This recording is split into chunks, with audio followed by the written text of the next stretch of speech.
আপনি একজন বাংলাদেশি যদি নাগরিক হয়ে থাকেন, এই সৌদি আরবে আছেন, আপনার ফ্যামিলির বা আপনার সদস্য কোনো মানুষকে বিদেশে আনতে চাইতেছেন এবং বিদেশে আনবেন, হয়তো আপনার পাশে থাকা একজন এই দেশের নাগরিক আপনাকে বলল যে আমার কাছে 2টা ভিসা আছে বা আমি ভিসা বিক্রি করি, তুই যদি আমার কাছ থেকে ভিসা নিতে চাস তাহলে আমার অফিসে আসিস অথবা আমার সাথে দেখা করিস। আপনি দেখা করলেন, দেখা করার পরে আপনার পছন্দ হয়েছে, আপনি ওনার কাছ থেকে একটা ভিসা কিনলেন, সেই ভিসাটা দিয়ে হয়তো আপনার ভাইকে আনবেন। উনি কিন্তু আগেই আপনাকে বলে দিচ্ছে যে আমি কোনো কাজ দিতে পারবো না, কাজের দায়িত্ব কিন্তু তোমার, এই কথা বলেই কিন্তু আপনাকে ভিসা দিচ্ছে। এখন আপনি যে ওনার কাছ থেকে ভিসাটা কিনবেন বা আপনি যেই কয় টাকা দিয়ে ভিসাটা নিতে চাইতেছেন, এই কয় টাকা ওই সৌদি নাগরিক আপনার সাথে চাইবে আপনার কাছ থেকে ক্যাশ টাকা নেওয়ার জন্য। তিনি আপনাকে বলবে আমার অফিসে আসিস অথবা আমার সাথে দেখা করিস, দেখা করে আমাকে টাকাটা দিয়ে যাইস। কিন্তু আপনি যদি এই ভুলটা করেন, আপনি যদি এই ভিসার টাকাটা আপনি হাতে দেন, তাহলে উনি যদি আপনাকে ভিসাটা দেওয়ার পরে ক্যান্সেল করে দেয় বা এই ভিসা আপনার কাছেও বিক্রি করছে, আমার কাছেও বিক্রি করছে, আরেকজন মানুষের কাছে বিক্রি করছে, এখন যার মেডিকেলটা আগে হয়েছে বা যিনি সর্বপ্রথম বাংলাদেশে এই ভিসাটা তার পাসপোর্টের মধ্যে সে লাগিয়ে ফেলছে বা পাসপোর্টের মধ্যে এন্ট্রি করছে, ভিসাটা কিন্তু তিনিই পেয়ে যাবেন। আর বাকি যে 2জন ভিসা কিনছে সৌদি নাগরিকের কাছ থেকে, এখন এই 2জন কিন্তু আর ভিসাটা পাবে না। এখন এই 2জন যদি টাকা ব্যাংকে লেনদেন করে থাকে, যদি টাকা ক্যাশ দিয়ে থাকে, সৌদি নাগরিককে ক্যাশ টাকা দিছে, তাহলে এই টাকা ফেরত পাওয়ার আমি মনে করি সৌদি আরবের আইনে কোনো সুযোগ নাই।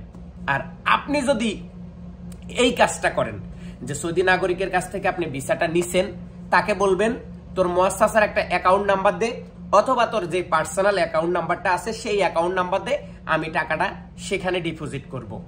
আমি তোকে কোনো হ্যান্ড ক্যাশ দিতে পারবো না, আমি তোকে হাতে অফিসে গিয়ে কোনো রকম তোকে টাকা দিতে পারবো না। কারণ এজন্য আপনি যদি ওরে হ্যান্ড ক্যাশ টাকা দেন, সৌদি আরবের আইনে কিন্তু আপনি কোথাও প্রমাণিত করতে পারবেন না যে আপনি তাকে টাকা দিচ্ছেন। কারণ সৌদি নাগরিক এখন এত চালাক, আপনাকে ফাঁসিয়ে দিবে যে আমার কাছ থেকে সে টাকা নিছে ব্যবসা করার জন্য, আমার কাছ থেকে টাকা নিছে সে তার ভাইকে বিদেশে আনার জন্য, এখন আমার টাকা দেয় না, উল্টা আমার জন্য সে কি আমার জন্য মামলা করতে আসছে।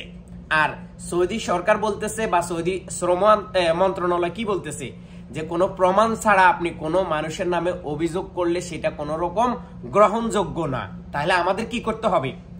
সৌদি নাগরিকের সাথে ব্যবসা করেন বা ভিসা কিনেন অথবা বাংলাদেশি কোনো মানুষের সাথে ব্যবসা করেন অথবা ভিসা কিনেন, যাই করেন, যদি সৌদি আরবে থাকা অবস্থা লেনদেন করেন তাহলে আপনি সেটা ব্যাংকের মাধ্যমে করবেন, এতে করে আপনার কাছে প্রমাণ থাকবে। আর যদি বাংলাদেশে আপনি কোনো মানুষের কাছ থেকে ভিসা কিনেন বা ভিসা কিনবেন বা ট্রাভেলস এজেন্সির কাছ থেকে, সেই ক্ষেত্রে আপনি টাকাটা ব্যাংকে দেওয়ার চেষ্টা করবেন। এই ব্যাংকে দিলে আপনি যথেষ্ট একটা প্রমাণ পাবেন।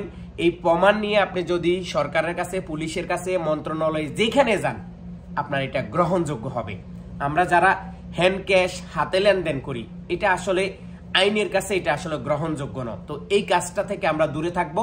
কারণ ইতিপূর্বে অনেক মানুষ হাতে লেনদেন করার কারণে দেখা গেছে তাদের অনেক লক্ষ লক্ষ টাকা হারিয়ে ফেলছে, লক্ষ লক্ষ টাকা মানুষে নিয়ে গেছে।